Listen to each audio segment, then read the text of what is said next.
Hello students,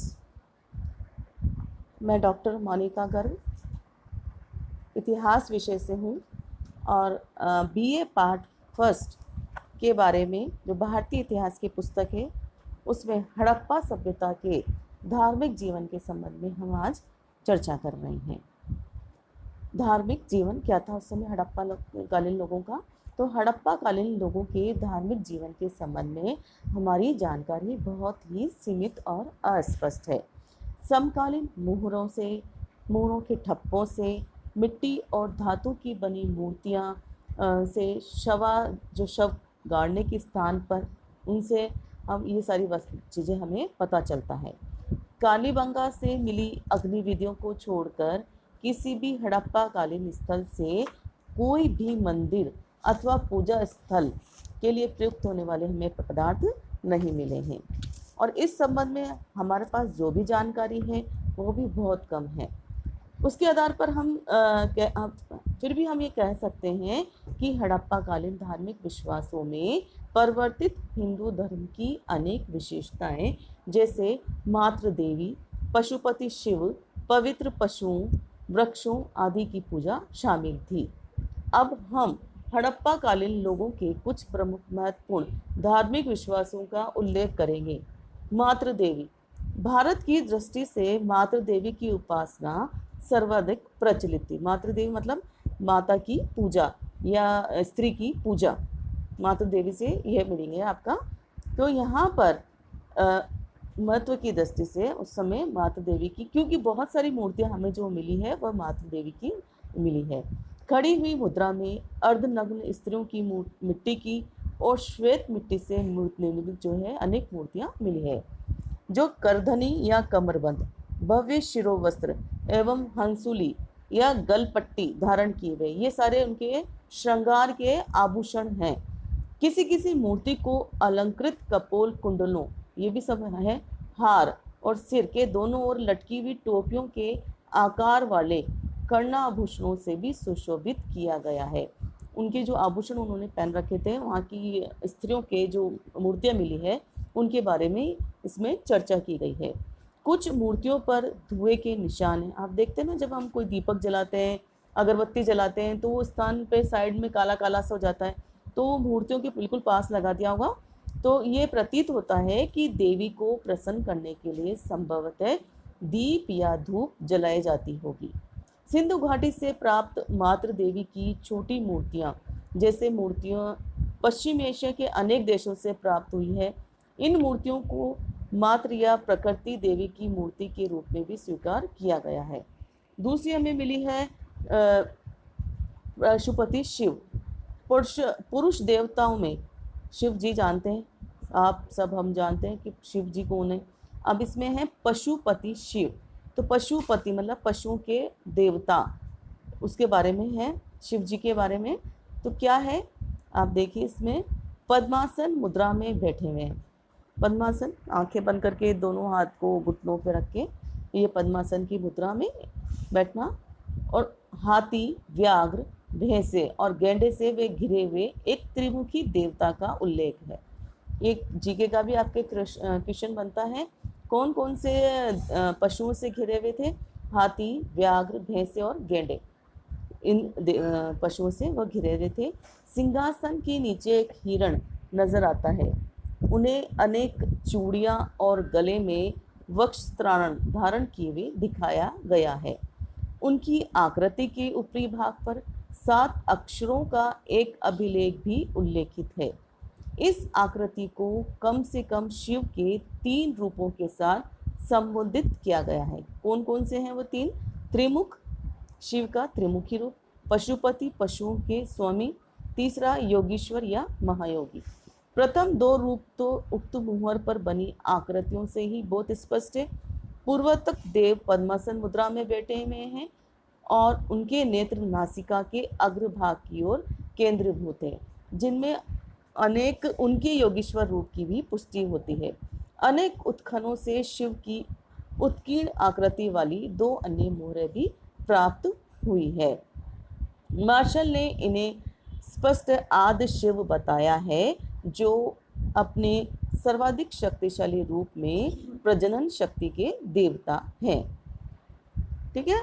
martial ने जिन सामग्री और प्रतीकों के आधार पर अपने मत का निर्णय किया, उनका सुल्लीवन ने पुनः अध्ययन भी किया है और यह बताने का प्रयास किया है कि मार्शल ने जिस देवता की पुष्टि की है वह वास्तव में एक महादेवी है।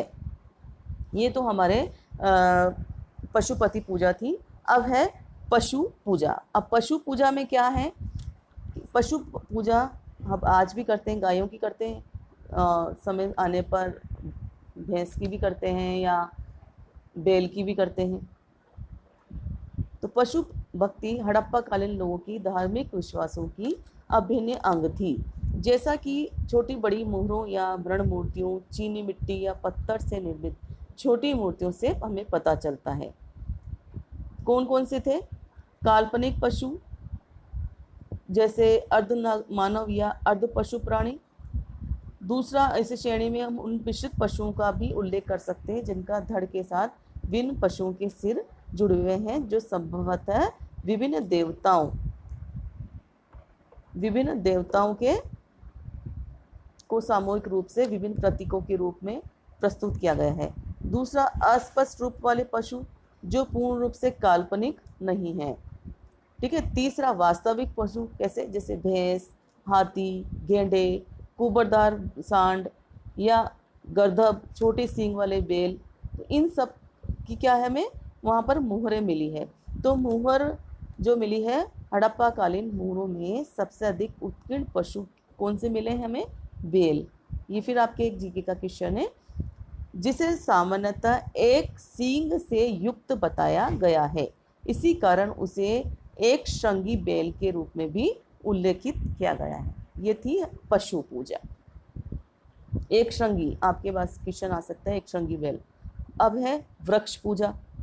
वृक्षों की हम अभी वर्तमान में भी पूजा करते हैं, पीपल, बड़, तुलसी, आपको पता है। तो वृक्ष, अग्नि, जल पूजा का उस समय प्रचलन का संकेत मिलता है। अनेक छोटी बड़ी मूर्तियों पर वृक्षों के चित्रांकन से वृक्ष पूजा का आभास होता है। तत्संबंधित सबसे रोचक चित्रांकन में त्रिशूल की भांति 3 सींग वालों शिरोभूषण और लंबे केशों से सुशोभित निवस्त्र देवी वृक्ष के 2 शाखाओं के मध्य खड़ी है। उक्त देवी की आकृति के पीछे लंबे केश, बाजूबंद एवं शंख धारण किए हुए एक उपासक की आधी झुकी हुई मुद्रा में आकृति बनी हुई है। इस आकृति के निकट एक मिश्रित पशु मतलब आधा पशु और आधा मनुष्य की आकृति और मुहर के निम्न भाग में घुटने तक लंबी पोशाक पहने 7 आकृतियों को शोभा यात्रा के रूप में उत्कीर्ण किया गया है। एक वृक्ष के पत्ते पीपल के पत्तों के समान प्रतीत होते हैं। हड़प्पा से प्राप्त कुछ छोटी मोहरों पर छोटी दीवार या वेदिका से आवृत एक वृक्ष को भी दिखाया गया है। तो ये थी हमारी वृक्ष पूजा। अब है ताबीज और रक्षा कवच। पहनते हैं ना, अभी भी हम पहनते हैं। एक मुहर पर 6 दिशाओं में किरणें बिखेरती हुई एक प्रतीकात्मक आकृति मिली है, जो सूर्य का प्रतीक हो सकती है। मिट्टी के बने बेलों की प्रतिकृतियों को श्राद्ध, अर्पण या मन्नत पूरी होने पर अर्पण हेतु प्रयुक्त किया जाता होगा। मिट्टी और तांबे से निर्मित कुछ गुटिकाओं का ताबीज के रूप में भी प्रयोग किया जाता था।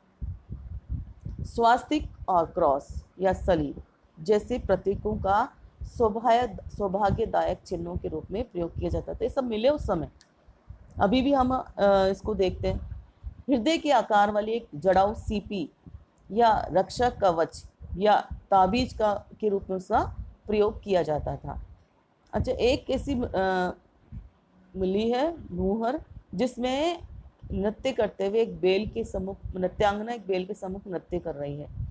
तो दयाराम साहनी क्या कहते हैं कि प्रसिद्ध नर्तक की मूर्ति खोज की थी और उनका कहना था कि उक्त नर्तक मंदिरों के साथ जो संबंधित हैं वह देवदासियों की भांति ही थी। अब हम अग्नि पूजा के बारे में पढ़ेंगे। कालीबंगा के उत्खनन से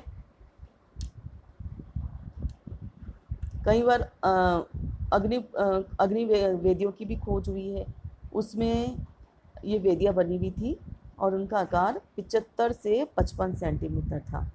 और इसके अंदर केंद्र में एक मिट्टी का स्तंभ था जो कहीं कहीं पकाई हुई मिट्टी से भी बना था। अग्निवेदियाँ आप जानते हैं ना, अग्निवेदियाँ कैसे कहते हैं, हवन मुद्रा करते हैं। इसमें हमें राख और कोयले के होने का भी अनुमान मिला है। तो सबसे ये इसकी विशेषता है।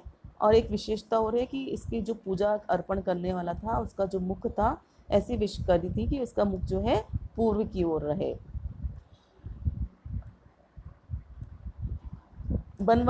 इसमें अग्निवेदियाँ एक सामुदायिक रूप में भी की जाती थी, 7 मिली है वहाँ पर हमें। इसके अलावा जो हम इसमें पढ़ेंगे वो थी अंत्येष्टि संबंधी, अंत्येष्टि मृतक संस्कार करते हैं, अंत्येष्टि संबंधी। तो धर्म की भांति अंत्येष्टि संबंधी प्रथाओं की भी वहाँ पर मिली है। व्हीलर कहता है कि हड़प्पा में 67 कब्रों से युक्त एक शवास्थान का की खोज की गई थी। और इससे प्रतीत होता है कि शवाधान या तो दफनाया जाता था और अंतिम संस्कार की प्रथा उस समय की जाती थी। 3 रूप से किए जाते थे वहाँ पर, कैसे, मोहनजोदड़ो से जो मिले हमें। एक तो पूर्व शवाधान, एक आंशिक, और तीसरा शव के दाह संस्कार के बाद अस्थियों के अवशेष की शवादि। अब पूर्ण शवादि से तात्पर्य पूरे शव को विभिन्न अनुष्ठानों सहित मृतक की जितने भी यूज़ किए जाते थे सामानों का, उसके साथ उसको दफन कर दिया जाता था। विभिन्न आयु समूह के लगभग हमें 30 से भी अधिक शव कंकाल मिले हैं। और ये विशेष रूप से उल्लेखनीय है कि पूर्ण शवादि के समस्त प्रमाण मोहनजोदड़ो के पतनोन्मुख युग से संबंधित है। आंशिक शवादि में मृतक शरीर को अन्य पशुओं के या पक्षियों के द्वारा खाने के लिए छोड़ दिया जाता था, और जब उनकी अस्थियां बच जाती थी ना तो उनको दफना दिया जाता था।